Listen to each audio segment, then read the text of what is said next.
महाआदिशक्ति वेद माता और परम पूज्य गुरुदेव के श्री चरणों में दंडवत प्रणाम करते हुए गुरु सत्ता की दिव्य उपस्थिति में आइए माँ गायत्री के महामंत्र का उच्चारण करते हैं। ओम भूर्भुवः स्वः तत्सवितुर्वरेण्यं भर्गो देवस्य धीमहि धियो यो नः प्रचोदयात्।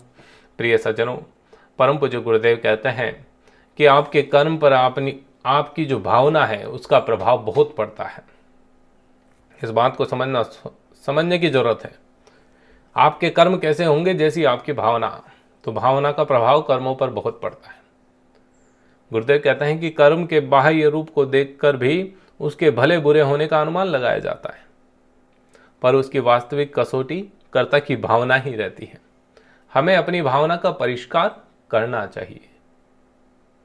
संकीर्णता और स्वार्थपरता जब तक कायम है तब तक श्रेष्ठ काम करते हुए भी उनमें से कोई स्वार्थ साधन करने की इच्छा बनी रहेगी, और फिर चाहे ये इच्छा पूर्ण भी ना हो, पर उस दुर्भावना के आधार पर वह सत्कर्म भी पाप रूप में ही प्रस्तुत होंगे। जब अवसर मिलेगा तब स्वार्थपरता प्रबल होकर दुष्कर्म करा भी लेगी। यदि अपना दृष्टिकोण उच्च है, प्रत्येक कार्य कर्तव्य पालन की धर्म बुद्धि से किया जा रहा है, तो साधारण श्रेणी का जीवन यापन करते हुए अपना ग्रस्त पालन भी तप साधना और योगाभ्यास की तरह सत्कर्म सिद्ध होगा, और उसी में जीवन का उद्देश्य, जो जीवन उद्देश्य का पथ है, उस पथ पर भारी प्रगति हमारी होती चली जाएगी। गुरुदेव कहते हैं कि इस संसार में भावना ही प्रधान है। कर्म का भला बुरा रूप उसी के आधार पर बंधनकारक और मुक्तिदायक बनता है। सद्भावना से प्रेरित कर्म सदा शुभ और श्रेष्ठ ही होते हैं, पर कदाचित वह अनुपयुक्त बन पड़े तो भी लोक दृष्टि से है ठहराए जाते हैं।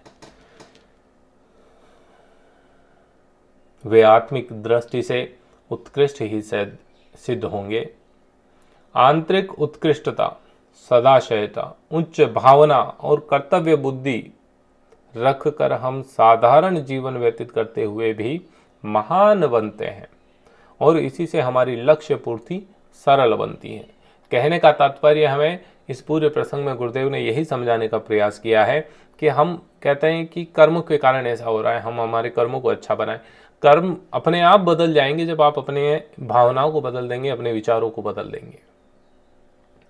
आप किसी के प्रति ईर्ष्या भाव रखते हैं तो आप उसके बारे में अच्छा नहीं सोच पाएंगे। किसी के प्रति द्वेष भाव रखेंगे तो आप उसके लिए अच्छा नहीं सोच पाएंगे, अच्छा नहीं कर पाएंगे। तो ईर्ष्या भाव और द्वेष भाव है, मतलब कर्म हमारे निम्न श्रेणी के हो गए, और यदि हमने इनको त्याग दिया, हमने इसको छोड़ दिया, तो चाहे वो हमारा दुश्मन ही क्यों ना हो, हमारे कर्म उसके प्रति भी अच्छे होंगे। प्रिय सज्जनों, उम्मीद करूंगा कि आप गुरुदेव के इस साहित्य को आत्मसात कर रहे हैं और अपने जीवन में लाने का प्रयास करते हुए जीवन को एक आदर्श जीवन बनाने का प्रयास कर रहे होंगे। प्रसंग अच्छा लगा तो अपने परिवारजनों और मित्रों के साथ अवश्य साझा कीजिएगा। जय श्री राम।